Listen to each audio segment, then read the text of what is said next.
Selamat pagi, brother sisters. Kita akan tiba di penghujung minggu ya untuk kita di bulan September.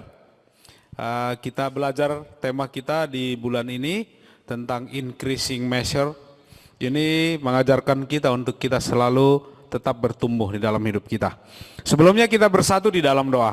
Tuhan, kami memuji Engkau, sumber kekuatan kami, sumber pengharapan kami. Kami tahu Engkau tidak pernah meninggalkan kami. Engkau selalu ada buat kami. Firman-Mu selalu tersedia untuk memberikan kami hikmat, untuk menuntun langkah kami.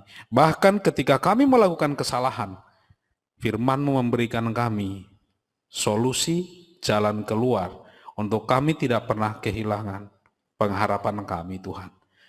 Kami tahu Engkau berjalan bersama dengan kami, bahkan saat ini, di setiap rumah dimanapun kami beribadah, hadirat-Mu ada bersama dengan kami. Tuntun kami Bapa, ajar hamba-Mu untuk menyampaikan firman-Mu. Hanyalah isi Tuhan, isi hati Tuhan saja, bukan isi hati kami manusia. Tuntunan Roh Kudus membimbing kami. Dalam Yesus kami berdoa. Amin. Kita bersyukur hari ini kita berada di studio. Saya bangga dengan semua tim multimedia kita. Mereka berjuang. Saya ingin kita juga memberikan mereka encouragement. Biasanya selama di studio itu 2 jam asam lambung kita biasanya naik. Karena segala hal bisa trouble. Tapi saya sangat menghargai mereka, ketenangan mereka. Tapi seperti judul khotbah saya, biarlah apa yang terjadi hari ini kita tak bertumbuh dalam kasih karunia. Amin. Kasih karunia itu penting. Hari ini kita akan belajar 3 hal, apa yang membuat kasih karunia itu penting. Apa yang membuat kita bisa bertumbuh di dalam kasih karunia. Satu hal yang membuat kita untuk bisa membaca kitab 2 Petrus. Kita udah baca 1 Petrus, 2 Petrus. Untuk membaca kitab 2 Petrus adalah seperti membaca pesan terakhir dari seseorang. Kenapa? Kita tahu inilah Rasul Petrus. Kalau kita baca seluruh 2 Petrus, ini berbicara menjelang akhir penyalipannya dia. Kita tahu seluruh sejarahnya kita atau tradisi menyatakan dia disalibkan terbalik di Roma. Dia menuliskan di awal suratnya seperti ini. Kita telah beroleh anugerah dari Tuhan. Segala sesuatu untuk hidup yang saleh. Bahkan segala janji yang besar dan berharga untuk kita bisa masuk dalam kodrat ilahi. Beroleh anugerah. Di isi suratnya dia berbicara berusaha bersungguh-sungguh. Berusahalah sungguh-sungguh menambahkan kepada iman kasih, meneguhkan panggilan dan pilihanmu, baru apalagi meneguhkan pengharapanmu. Dia berbicara. Ayat terakhirnya di 2 Petrus 3 ayat 18 dikatakan, bertumbuhlah dalam kasih karunia. Dari situlah dasar khotbah saya hari ini. Dikatakan kasih karunia dan damai sejahtera melimpahi kamu oleh pengenalan akan Allah dan akan Yesus Tuhan kita. Kasih karunia kita terima melimpah, bukan hanya cukup, bukan hanya pas, tetapi melimpah, berlebih, tumpah daripada takaran yang kita punya. Tuhan memberikan kita satu takaran yang tumpah ruah. Di 2 Petrus 3 18a diberikan dia lagi, tetapi bertumbuhlah dalam kasih karunia dan dalam pengenalan akan Tuhan dan Juru Selamat kita, Yesus Kristus. Dengan kata lain, pesan terakhir Petrus kepada kita, teruslah bertumbuh apapun yang terjadi. Penganiayaan, penyesatan akan ada, tetapi teruslah bertumbuh. Tidak ada alasan untuk kita tidak bertumbuh. Amin. Tadi Baha 20 tahunan jadi murid. Saya bentar lagi 30 September saya udah akan berapa ya? Saya agak susah hitung-hitungannya. Saya akan jadi murid mungkin sekitar 23 tahun. Di 30 September, itu ulang tahunnya saya. Dan kita hari ini belajar 3 peristiwa penting di dalam hidupnya Petrus. 3 kali peristiwa dan 3 kali perkataan. Di Markus 14 ayat 66 itu berbicara penyangkalan. Kita tahu 3 kali dia menyangkal Tuhan. Kemudian setelah Yesus bangkit, dia ketemu Petrus kembali. Dan di sana dikatakan, gembalakan domba-dombaku. Tapi juga dengan 3 perkataan juga. Apakah engkau mengasihi aku? Kemudian setelah itu ada penglihatan Petrus juga. Di sana muncul 3 kali Petrus disuruh oleh malaikat makan makanan yang haram menurut hukum Taurat. 3 kali Petrus menolak. Dan kita akan pelajari nanti satu persatu. 3 peristiwa. Kalau ini terjadi dalam pemikiran orang Yahudi, setiap hal yang 3 kali itu sangat penting. Itu artinya angka itu. Tidak hanya penting, sangat penting, tapi sangat penting. Sangat mendesak. Apapun konteksnya 3 kali itu mengatakan sangat penting sekali. Dan tidak boleh dilupakan. Salah satu yang 3 kali juga diulang adalah kuduslah Tuhan. Itu pentingnya kekudusan. Kira-kira itu. Semua peristiwa dan perkataan ini berbicara tentang kasih karunia. Kita baca di Markus 14 ayat 66 ya sampai 72. Tidak kita baca semua ya, 72-nya aja dikatakan. Dan pada saat itu berkokoklah ayam untuk kedua kalinya. Maka teringatlah Petrus bahwa Yesus telah berkata kepadanya, sebelum ayam berkokok 2 kali, engkau telah menyangkal aku 3 kali. Lalu menangislah ia terseduh. Wow, hancur hatinya. Dan dia menangis. Kira-kira itu. Kenapa dikatakan hancur hatinya? Kalau kita tahu Petrus, sebelum ini terjadi, Petrus adalah rasul yang berkata seperti ini. Di perjamuan malam, dikatakan, biarpun mereka semua tergoncang imannya, karena engkau, aku sekali-kali tidak. Karena Tuhan 3 kali memberitakan kematian dia kepada mereka. Yang terakhir adalah di perjamuan malam. Petrus berkata seperti itu. Bahkan di berikutnya dikatakan dia, sekalipun aku harus mati bersama-sama engkau, aku takkan menyangkal engkau. Wow, perkataan itu luar biasa. Bahkan di Lukas dikatakan, Tuhan, aku bersedia masuk penjara dan mati bersama-sama dengan engkau. Di Injil Yohanes, perkataan Petrus, aku akan memberikan nyawaku bagimu. Wow. Saya belum pernah katakan ini kepada siapapun. Saya nggak pernah bilang ini ke Damai, belum pernah. Saya belum pernah berjanji seperti ini kepada siapapun. Janji saya yang paling hebat kepada Tuhan adalah saya akan tetap setia melayani Tuhan sampai akhir hidupku, apapun yang terjadi. Itu aja sampai hari ini. Saya harus menjalani itu dengan komitmen yang berat. Tapi ketika terjadi, ini yang terjadi, akhirnya apa yang terjadi? Dia menyangkal. Menyangkal Yesus. Faktanya adalah dia menyangkal 3 kali. Apapun boleh perkataannya Petrus, dia menyangkal 3 kali. Tapi apa yang terjadi? Kita tahu di buku Lukas dikatakan, ketika dia menyangkal 3 kali, Yesus melihat Petrus. Itu yang menghancurkan kesombongannya. Dia merasa bisa dirinya, dia merasa hebat dirinya. Dia pikir mengikut Yesus itu adalah tentang komitmen, tentang kemampuan, tentang kompetensi, tentang karakter, tentang talenta, self-center, tentang diri kita. Hari ini, dikatakan Petrus, bertumbuhlah dalam kasih karunia. Jangan kita hari ini miskin dalam kasih karunia, harus berlimpah. Kenapa? Kasih karunia Tuhan. Tuhan sudah katakan, kau akan menyangkal saya 3 kali.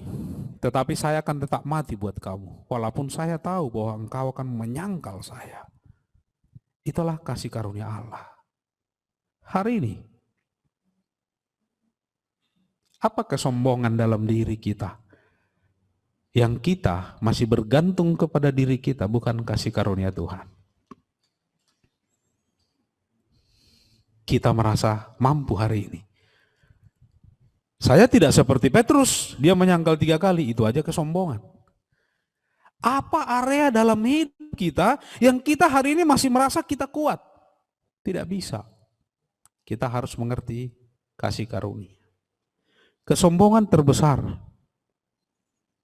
di dalam diri saya adalah saya merasa bangga dengan kemampuan saya menghadapi penderitaan.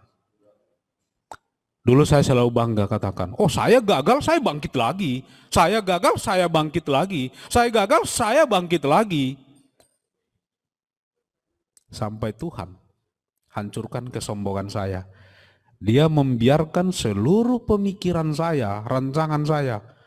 Saya tinggalkan pelayanan, saya tinggalkan janji saya kepada Tuhan. Bahkan nazarnya saya kepada Tuhan saya tinggalkan. Karena saya pikir, saya bisa.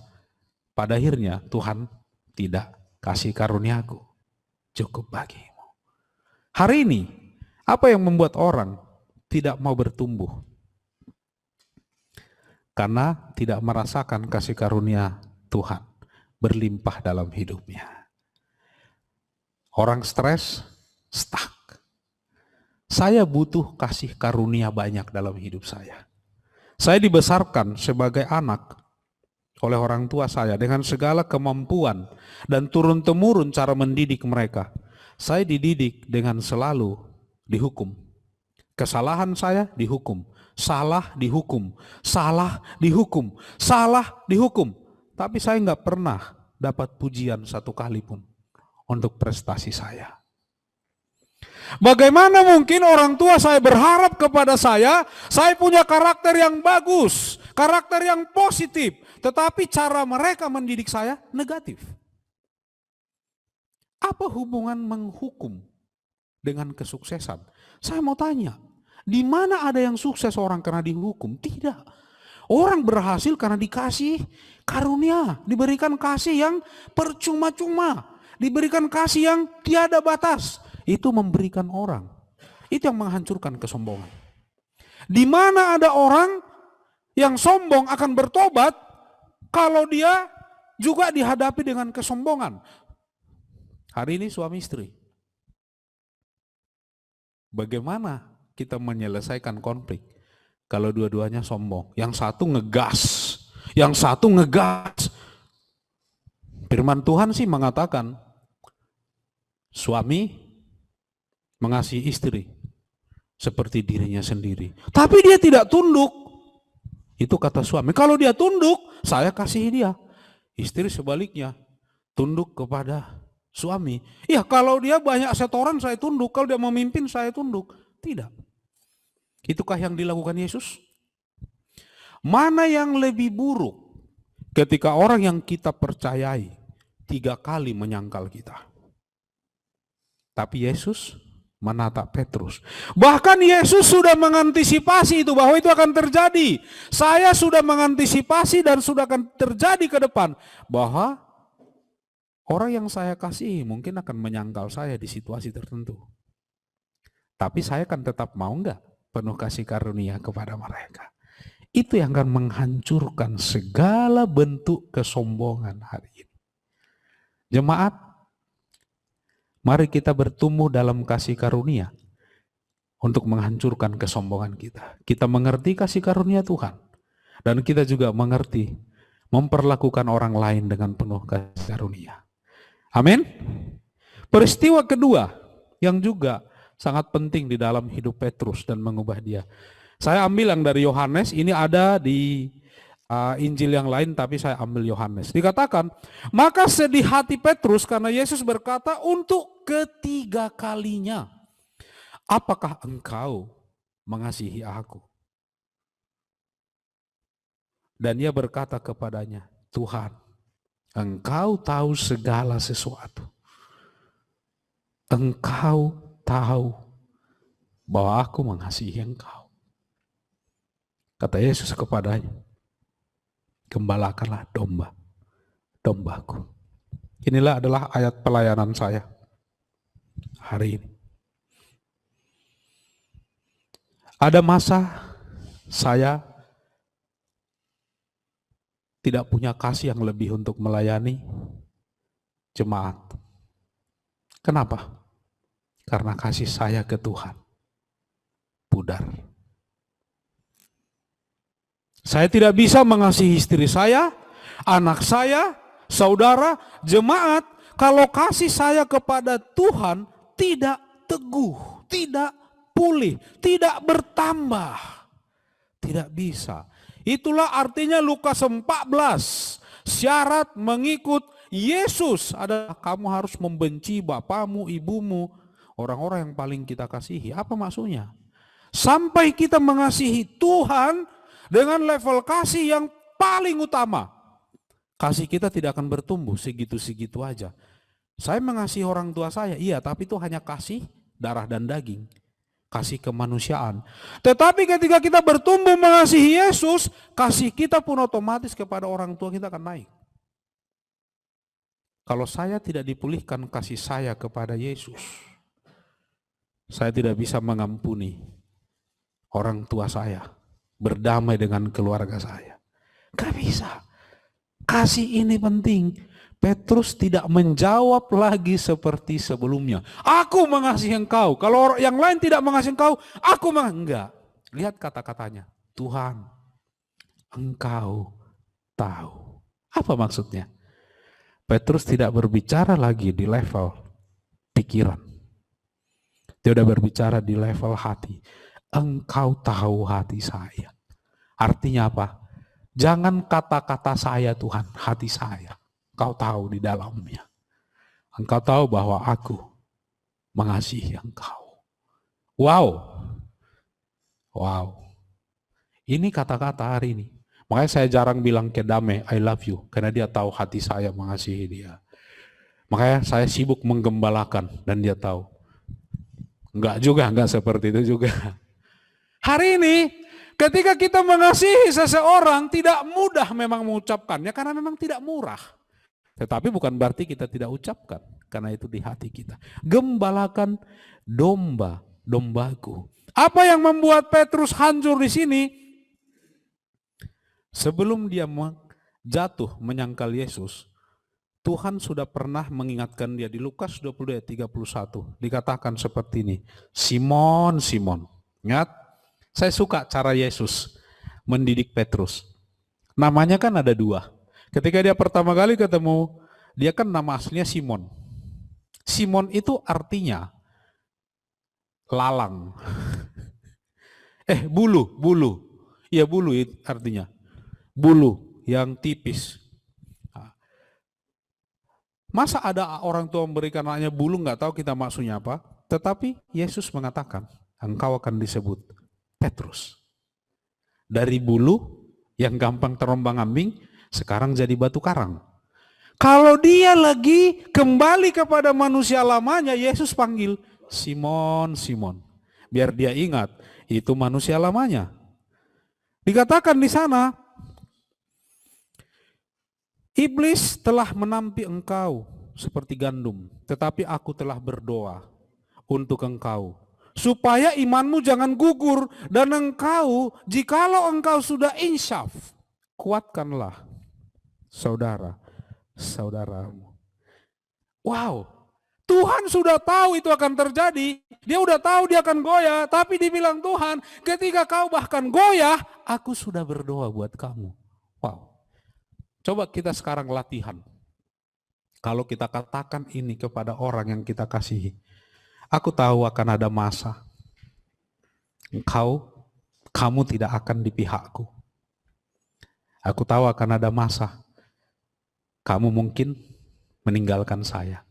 Tapi aku sudah berdoa di hatiku supaya ketika imanmu kembali, engkau insaf, aku akan tetap ada di sana menunggu kamu. Wow. Itu adalah keyakinannya Tuhan. Walaupun Simon akan kembali menjadi bulu bukan batu karang, tapi bagi dia tetap percaya bahwa dia akan kembali, dia akan insyaf. Hari ini brother sister, ketika kita menghadapi saudara-saudari kita yang mereka lemah imannya sekarang, mereka bahkan seperti meninggalkan Tuhan, mereka bahkan gak peduli kepada kita. Kita punya keyakinan enggak? Itulah yang dituliskan, yang dipelajari oleh Petrus daripada Yesus. Karena dia pernah di posisi itu. Dia kehilangan keyakinannya. Karena 3 kali menyangkal apa yang lebih buruk dalam hidup. 3 kali menyangkal Tuhan. Tidak ada. Tapi Yesus katakan, aku tahu engkau akan lakukan itu. Tapi aku akan ada di sana tetap. Wow. Kasih karunia memulihkan keyakinan. Kenapa saya katakan ini ayat saya melayani? Saya sudah berkali-kali meninggalkan Tuhan. Bukan karena saya dianiaya, bukan. Bukan karena saya mengalami ancaman, bukan. Karena saya punya impian, ambisi dalam hidup saya tentang kekayaan. Saya tinggalkan iman saya. Tapi saya bersyukur. Apa yang membuat saya kembali pulih keyakinan saya? Karena Tuhan tetap ada di sana menanti saya. Setiap saya kembali, saudara-saudari saya tetap ada di sana mengasihi saya. Bukan seperti gambar tadi, saya dipanah, enggak. Enggak seperti itu. Kasih karunia memulihkan keyakinan. Pulih keyakinannya Petrus. Pertama, Tuhan sudah mengampuni dia. Kedua dikatakan, kalau begitu gembalakan domba-dombaku sekarang. Pulih keyakinannya dia akan panggilannya. Pulih keyakinannya dia bahwa dia bisa mengasihi Tuhan dan dia bisa mengasihi saudara-saudarinya. Amin. Hari ini ketika kita melihat saudara-saudari kita yang bahkan lagi hilang imannya, kita masih punya kasih karunia yang bisa memulihkan keyakinan mereka. Kasih karunia selalu memulihkan. Saya belajar tentang parenting. Kenapa kita perlu mengerti perasaan anak? Bahkan kita belajar, diajari begini. Apa perasaanmu? Bahkan kita di rumah, saya sama Dame dan anak-anak, kami punya namanya feeling card. Kita cabut, karena saya dari dulu nggak mengerti apa perasaan saya. Apalagi anak sekarang, perasaannya apa? Lebay, nggak tahu saya apa maksudnya lebay. Baperan, itu banyak banget maksudnya.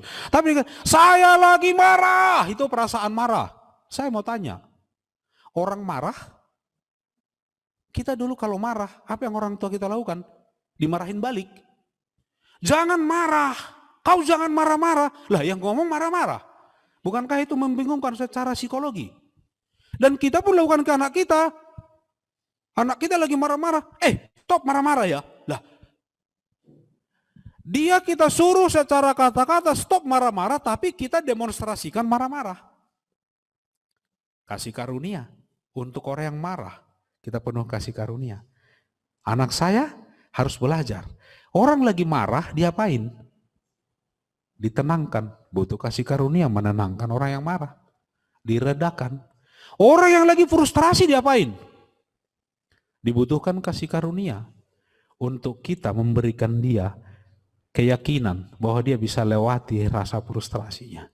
Orang yang kecewa, diapain? Kita butuh kasih karunia untuk kita bisa menghibur. Penghiburan dibutuhkan sama dia. Semua karakter negatif nggak bisa dibereskan dengan karakter negatif. Harus yang positif. Kasih karunia memulihkan keyakinan. Seseorang yang merasa gagal, apa yang dilakukan?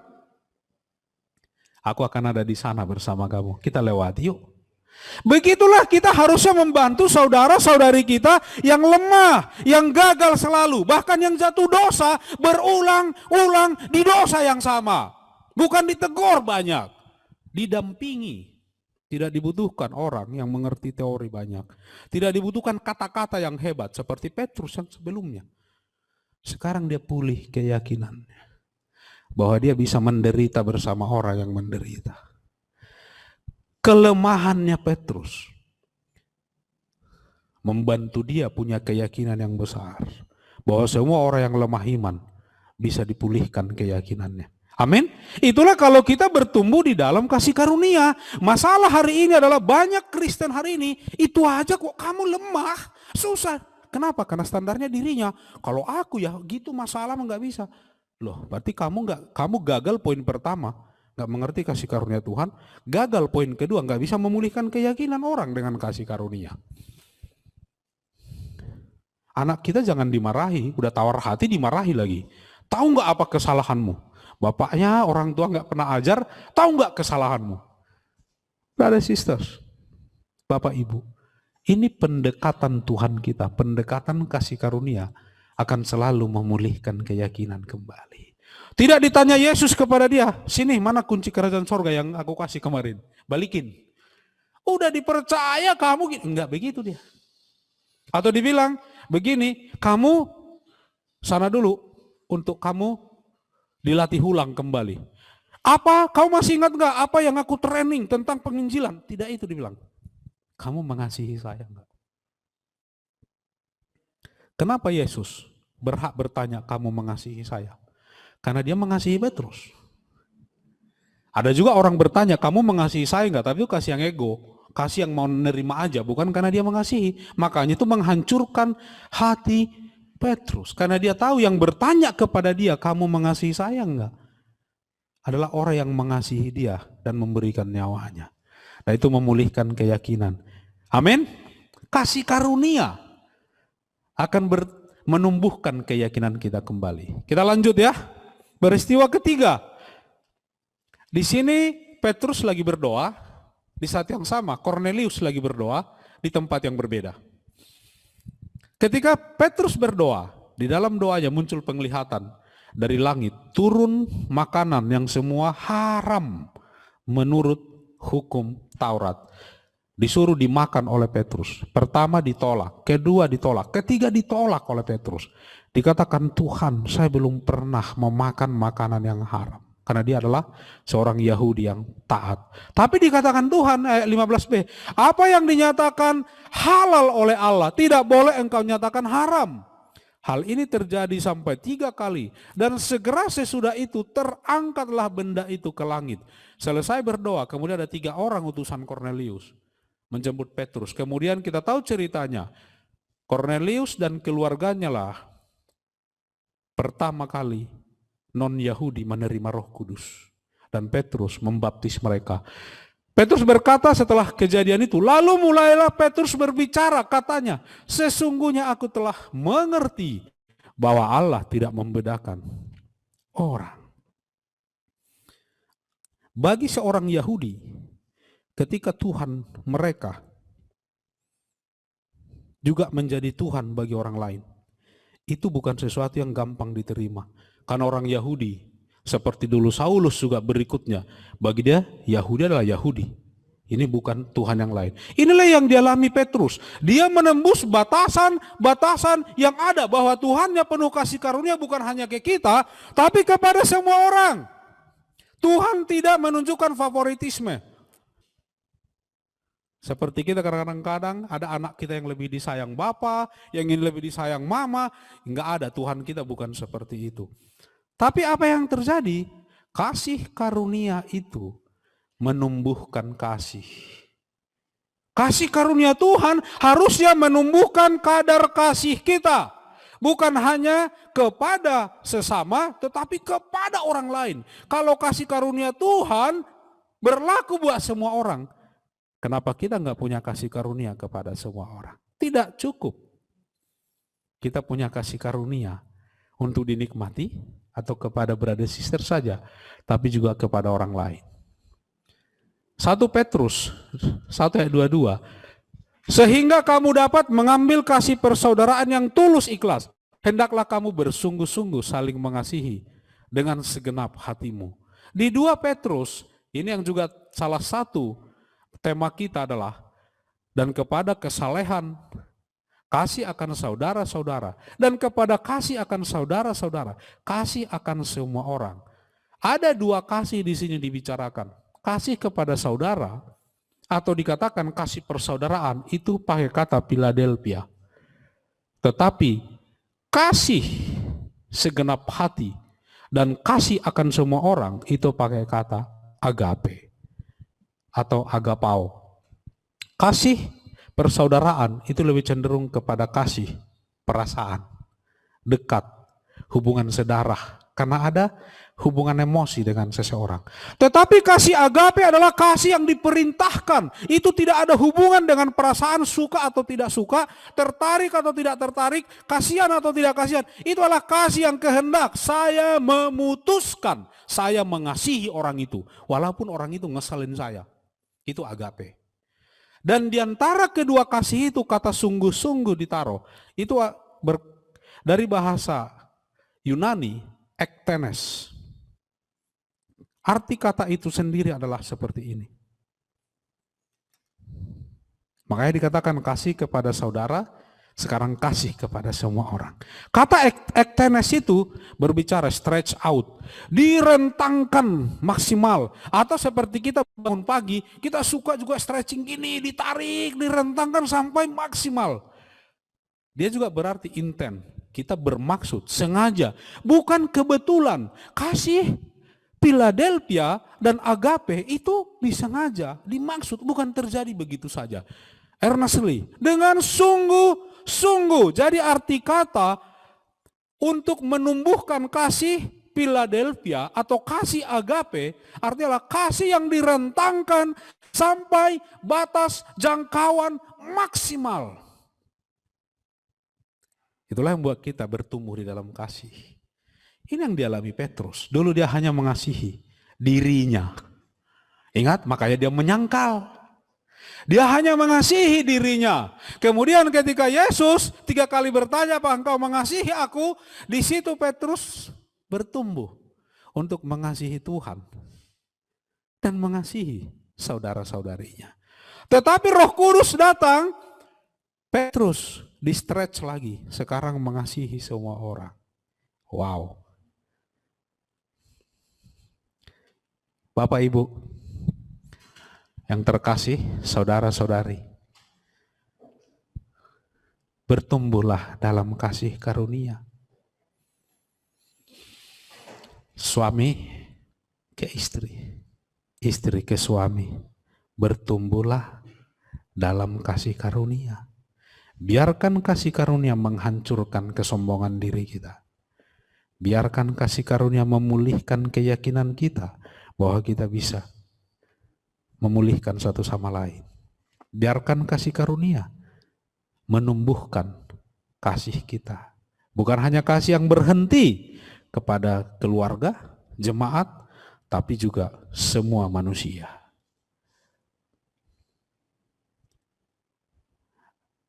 Anak kampus, single, married, pria ilahi, wanita Allah. Apapun situasi kita hari ini, bertumbuhlah dalam kasih karunia. Karena kita sudah menerima kasih karunia berlimpah. Apakah kasih kita hari ini tumbuh atau ego kita? Kalau ego kita hari ini yang lebih tumbuh, berarti banyak kesombongan yang tidak kita biarkan disentuh oleh kasih karunia dan dihancurkan oleh kasih karunia Tuhan. Apakah tadi kita komuni, kita biarkan salib Yesus menghancurkan kesombongan kita? Kalau kita hari ini banyak ketidakyakinan dalam diri kita tentang apapun, biarkan kasih karunia menyentuh kita. Seperti Yesus, pertanyaan hari ini kepada kita semua, apakah engkau mengasihi saya? Mulai lagi dari sana. Kalau hari ini kita kehilangan keyakinan itu, mari mulai lagi dengan Yesus. Dan kita akan pulih kembali. Kita akan mendapatkan kesempatan kita kembali. Kita yang udah mungkin hari ini pernah berjanji ke Tuhan, mengingkari janji dan nazarnya kita. Ambil langkah seperti Petrus, jangan seperti Yudas. Kembali lagi kepada Yesus dan mulai lagi dari sana. Dan hari ini kita yang kesulitan mengasihi orang, biarkan Roh Kudus dengan buahnya, yaitu kasih, tumbuh di dalam hati kita. Kita stretch, kita belajar mengasihi di dalam jemaat sebagai latihannya, dan di luar jemaat sana orang-orang yang bahkan sulit kita kasihi. Mengapa Tuhan taruh orang-orang yang sulit dikasihi dalam hidup kita? Yang kita kurang suka, yang kita kurang gampang dekat. Untuk stretch, kasih kita bertumbuh. Bertumbuhlah dalam kasih karunia. Amin. Kita berdoa. Terima kasih Tuhan, kasih karuniamu menutupi segala dosa kami, membayar seluruh hukuman kami, memulihkan hati nurani kami, memulihkan kasih kami. Bahkan bukan itu saja, menumbuhkan kasih kami, yang tadinya kami hanya bisa mengasihi diri kami, sekarang kami bisa mengasihi keluarga kami. Yang tadinya kami hanya bisa mengasihi keluarga kami, sekarang kami bisa mengasihi semua orang. Yang tadinya kami hanya bisa mengasihi orang yang mengasihi kami, sekarang pun kami bisa bertumbuh mengasihi orang yang memusuhi kami bahkan. Untuk satu alasan, karena kasih karuniamu berlimpah bagi kami. Terpujilah Engkau Tuhan, Bapa yang selalu ada buat kami. Kasih karuniamu tidak pernah lebih kecil, tidak pernah kurang, bahkan tidak pernah pas, karena itu selalu berlimpah bagi kami. Tumpah ruah, cukup untuk kami ambil bagi diri kami, lebih untuk kami bagikan kepada semua orang. Tuhan, bimbing, tuntun kami untuk terus bertumbuh di dalam kasih karunia. Terpujilah Engkau Bapa yang penuh dengan kasih karunia. Di dalam Juru Selamat kami, Yesus Kristus, kami berdoa. Amin.